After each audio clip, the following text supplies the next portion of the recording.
38 साल से मुकीम पाकिस्तान का झंडा लेकर पाकिस्तान सोशल सेंटर शारजा से पाकिस्तानी कौंसलेट दुबई तक पहुंचता हूं। सुबह 4 बजे चलता हूं और नॉन स्टॉप बगैर पानी पिए बगैर रेस्ट किए 5 घंटे 13 मिनट का मेरा वॉक होता है और मैं परचम कुशाई में हिस्सा लेता हूँ।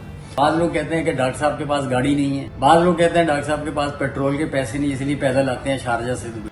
वीडियो आगे देखने से पहले चैनल को सब्सक्राइब करें और बेल आइकन पर क्लिक करें। बिस्मिल्लाहिर्रहमानिर्रहीम। रोजनामा जिसारत न्यूज से सही वज़ीर कादिर अपने कारीन और अपने नाज़रीन के लिए आज जिस शख्सियत का जो इंटरव्यू करने जा रहा है और बातचीत करने जा रहा है वो एक ऐसी अजीम शख्सियत है कि जिन्होंने बेड़ा उठाया है सब जलाली परचम का और पूरे यूएई के अंदर जो है वो पैदल जो है फ्लैग मार्च कर रहे हैं और मुस्तकिल तौर पर जो है इनका ये पैगाम है पाकिस्तान के लिए, पाकिस्तानी आवाम के लिए, पूरी दुनिया में पैगाम पहुंचा रहा है कि पाकिस्तान अमन का मुल्क है, पाकिस्तान एक खुशगवार मुल्क है, पाकिस्तान जो है उसकी अपनी एक शनाख्त है। और आज डॉक्टर मोहम्मद अकरम साहब चौधरी साहब के साथ जो आज मैं बैठा हूँ तो मैं डॉक्टर साहब को सबसे पहले तो जिसाक खुशामदीद कहता हूँ, इनकी बड़ी खिदमत है। मैं यहाँ पर यूएई में तकरीबन 38 साल से मुकीम।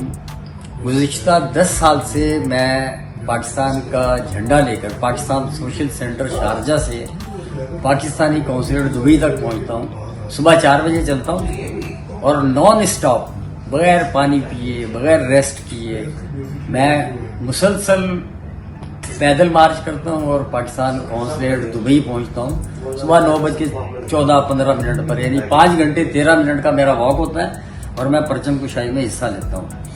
अब सवाल लोग करते हैं कि मैं ये पैदल मार्च क्यों करता हूं। बाद लोग कहते हैं कि डॉक्टर साहब के पास गाड़ी नहीं है, बाद लोग कहते हैं डॉक्टर साहब के पास पेट्रोल के पैसे नहीं, इसलिए पैदल आते हैं शारजा से दुबई। मैं मानता हूं सारी चीजें, लेकिन इसकी थीम क्या है कि 1947 में जब पाकिस्तान कायम हुआ तो मुसलमानान हिंद जिन्होंने हिजरत की तो वो कई माह तक जो है वो पैदल चले और पैदल चलकर पाकिस्तान पहुंचे। उन शोहदा की याद में मैं 5 से 6 घंटे पैदल मार्च करता हूं पाकिस्तान का झंडा लेकर, जिन्होंने बेशुमार कुर्बानियां दी, अपने जाने कुर्बान की और पाकिस्तान कायम हुआ और हमें आज़ादी मिली।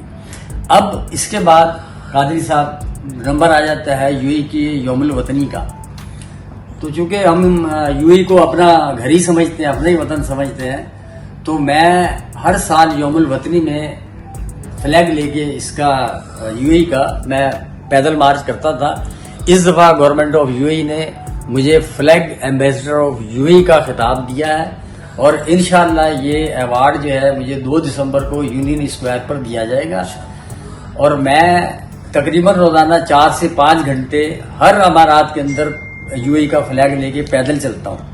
तो ये मेरा मार्च जो है, जो यूएई फ्लैग मार्च है, मेरी पार्टिसिपेशन है यूएई की 50वीं एनिवर्सरी पर, जो कि पाकिस्तान की तरफ से डॉक्टर मोहम्मद अकरम चौधरी की तरफ से यूएई के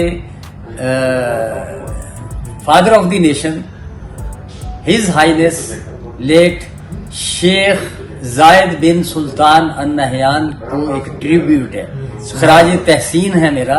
और पूरे यूएई की जितनी लीडरशिप है उसमें हिज हाइनेस शेख मोहम्मद बिन राशिद अल मकतूम और दीगर अमारात के जितने शयूख हैं, रूलर्स हैं, वो उन सब को एक खराज तहसीन है पाकिस्तानी कम्युनिटी की तरफ से, पाकिस्तान की तरफ से और इंडिविजुअली डॉक्टर मोहम्मद अकरम चौधरी की तरफ से। पाकिस्तान जिंदाबाद, पाक यूएई दोस्ती जिंदाबाद। मैं जो है वो शुक्रगुजार हूँ डॉक्टर साहब का कि उन्होंने वक्त दिया